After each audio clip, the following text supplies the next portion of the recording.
I grew up here in Alaska, in Fairbanks actually, and as an Alaskan child, I had certain viewpoints which differed from my parents, who were raised in more southern lands, i.e. the lower 48. And there is one particular infamous argument in my family that illustrates this clash of viewpoints. I don't remember the exact origin of the argument, but my mom and I were discussing family birthdays, and she made some comment about her birthday, which is in mid-April, being a spring birthday. I immediately corrected her and said, no, her birthday is in the winter. She argued that her birthday is usually around Easter, and that Easter is a spring holiday, but I didn't buy that logic. For a kid who grew up in Fairbanks, Easter was a winter holiday. She said that April is one of the months of spring. I still wasn't buying it. She said, well, the days are getting longer, the snow is starting to melt. I argued back that the ground is still covered in snow. It's nowhere near gone yet. It's still cold outside. We still wear winter coats. Easter, and thus her birthday, were most definitely in the winter.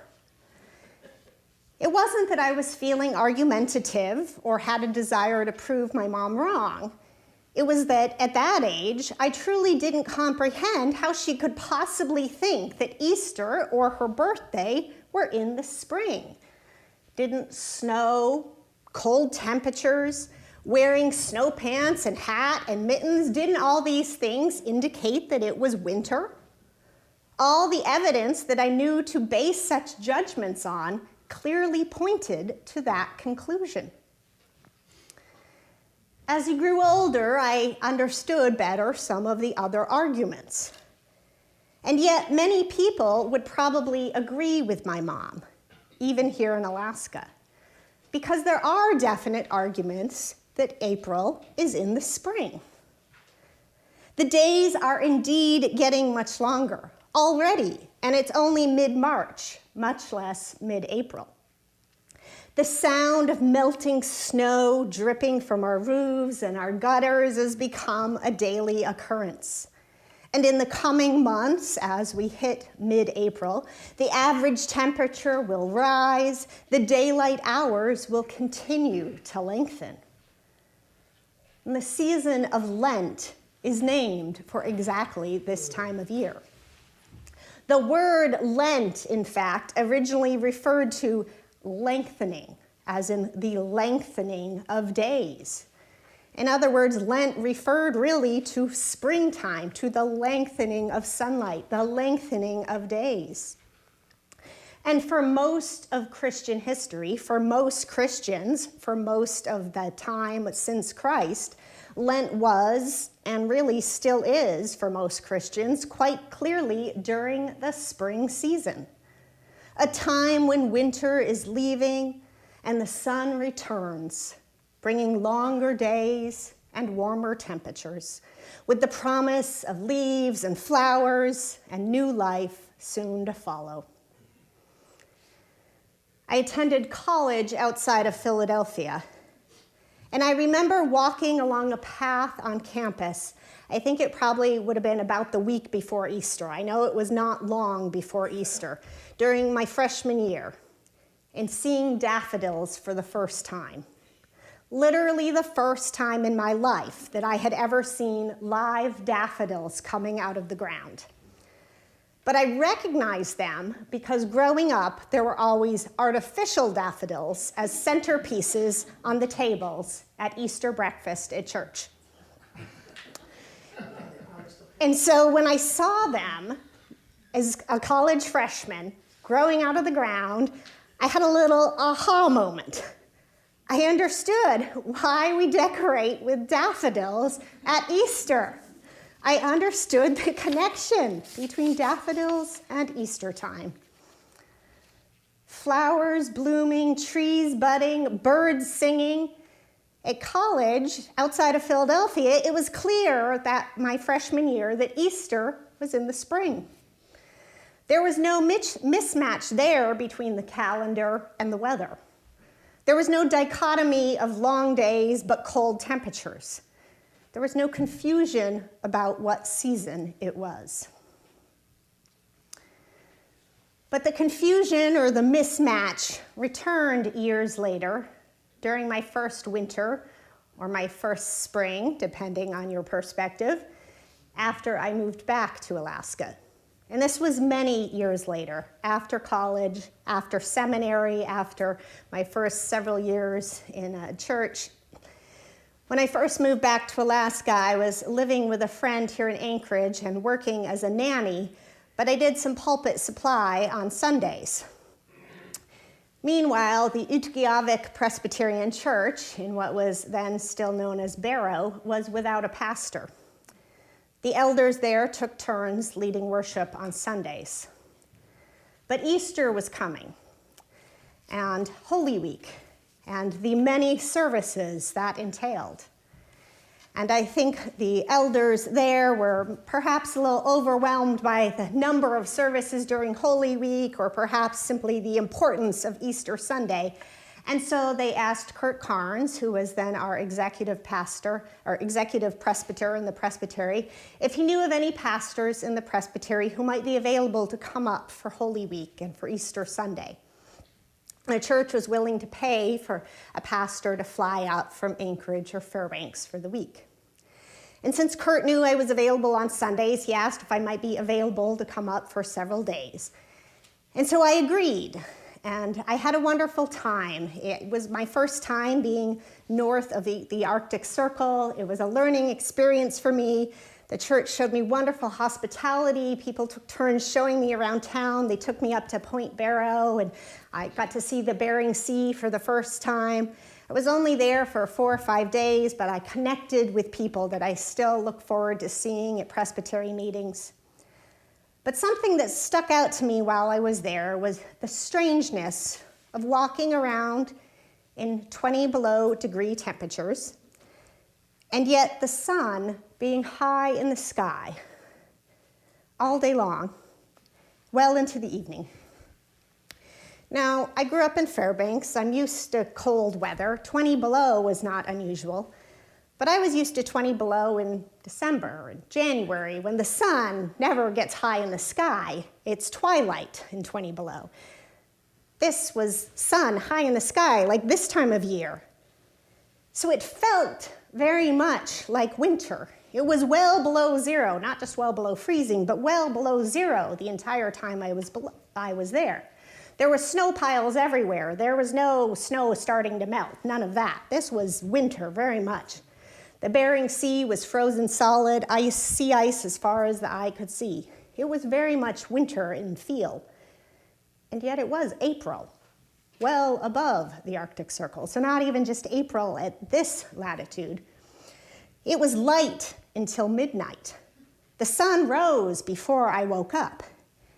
It was more like summertime daylight hours that we would be used to here.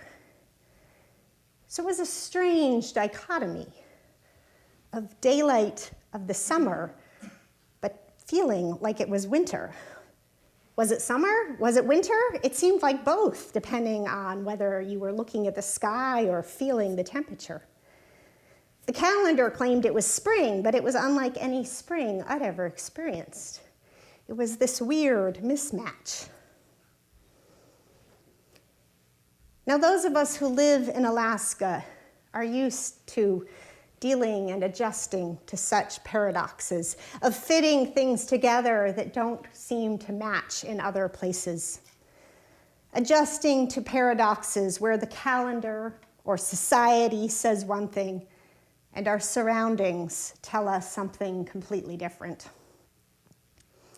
For example, we still celebrate Thanksgiving, which is a harvest holiday, decorated with cornucopias full of harvested foods, a meal featuring apple pies and pumpkin pies and other things made from ingredients picked and harvested in the fall, even though it is well past harvest season here in Alaska. The ground is frozen solid and may be covered in a foot of snow. And we know that Thanksgiving is a fall holiday, not just according to the calendar, but because of what it celebrates, because of the way it is celebrated. We don't say, well, it's celebrating the harvest, so we're going to celebrate it here at the end of August or early September. No, we go ahead and celebrate it in the fourth Thursday of November like everybody else.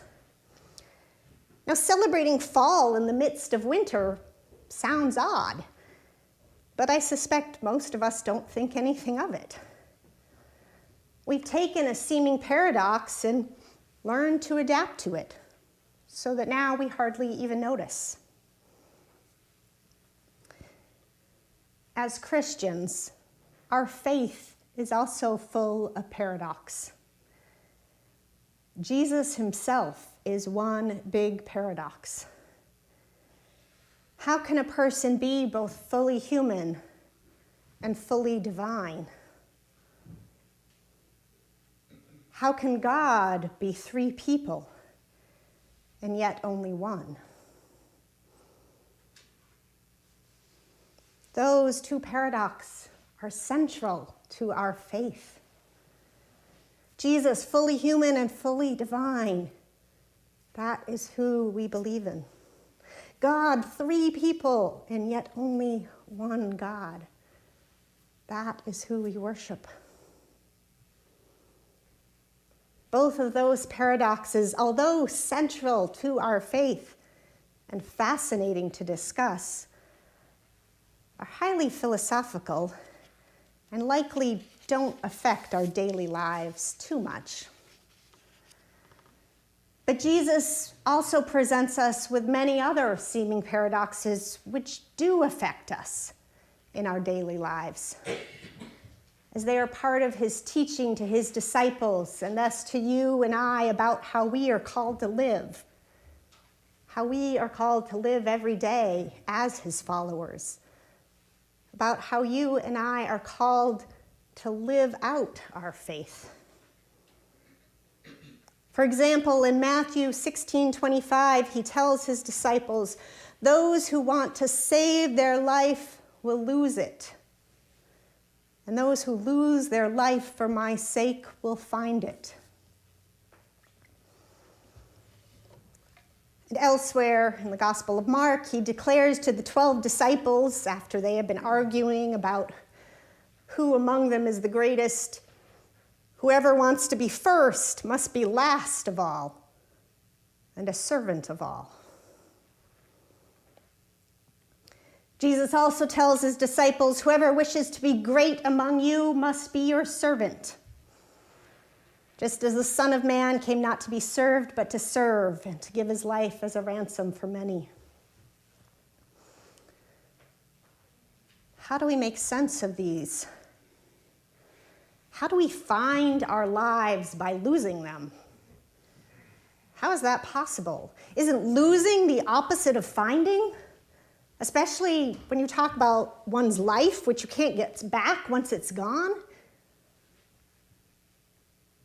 And how can someone who is first also be last? How can you be in two places at once? And how does being a servant make one great? Greatness is usually about leadership, winning, being the best, standing out.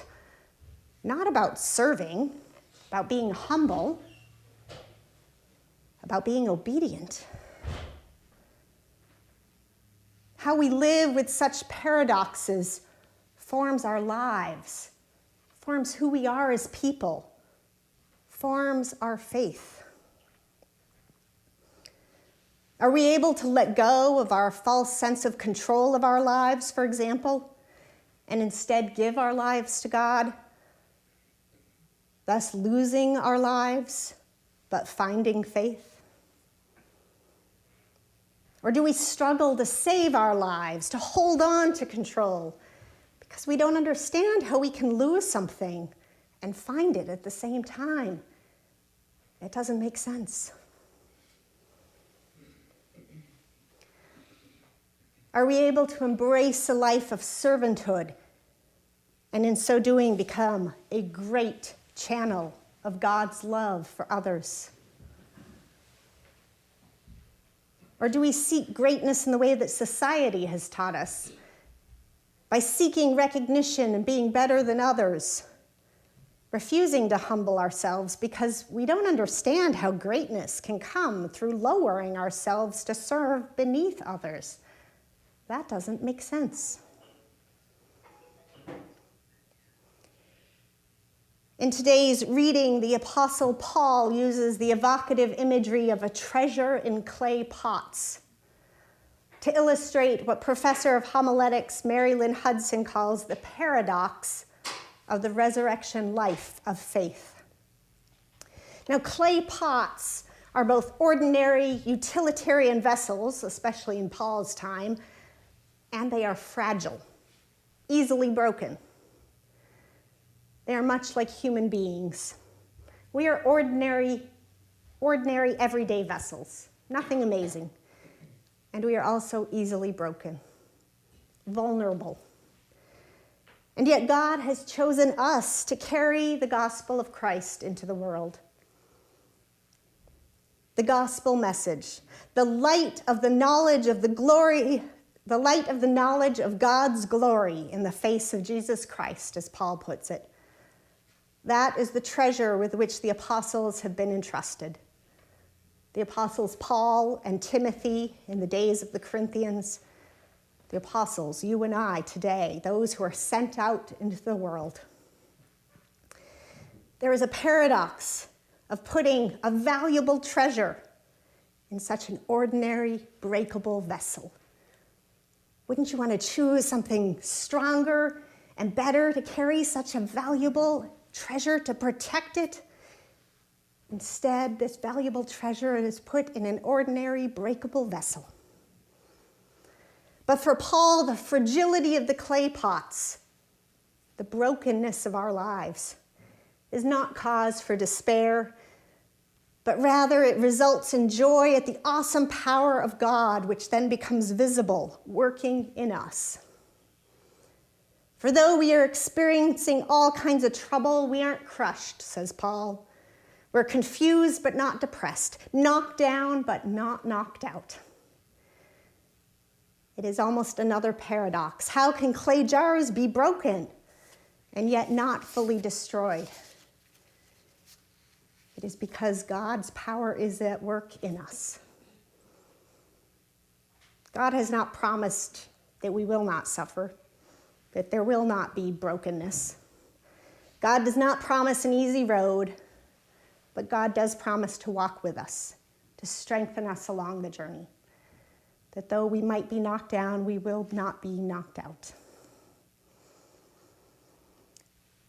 For Paul, when writing of his own struggles, those struggles were nearly always related to his ministry.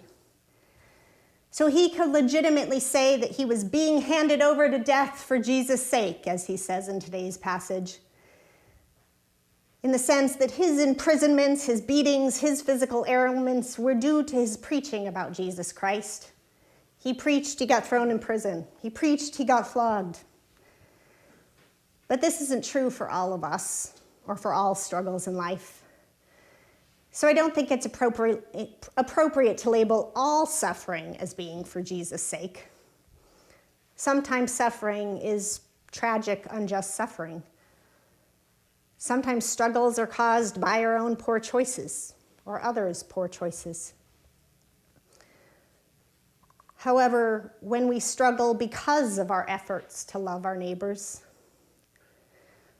when we feel exhausted or broken because we are working for justice or seeking peace, when we struggle to feed the hungry or clothe the naked, when we are knocked down or persecuted or broken or confused or tempted to despair because of our service to God or for God's people, then we too might find hope in the assurance that although we feel like we are being handed over to death for Jesus' sake, Jesus' life can be seen in our dying bodies. Even the body of Christ, the church, even when it feels like at times the church might be dying, Jesus' life can be seen even in a dying body. Although we are frail and flawed humans, the awesome power that belongs to God can work through us and be seen in us even in our brokenness. And that power can bring life to others. That power that brought back Jesus from the dead can bring life where you and I see only death. Life appearing where there is only death, the greatest paradox of all. The paradox towards which the season of Lent is leading us.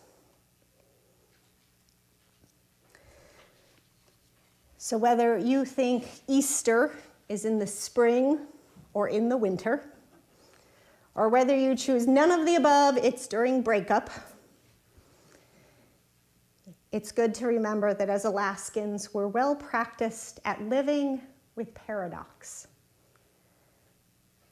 And as Christians, hopefully we're even better at it. Amen.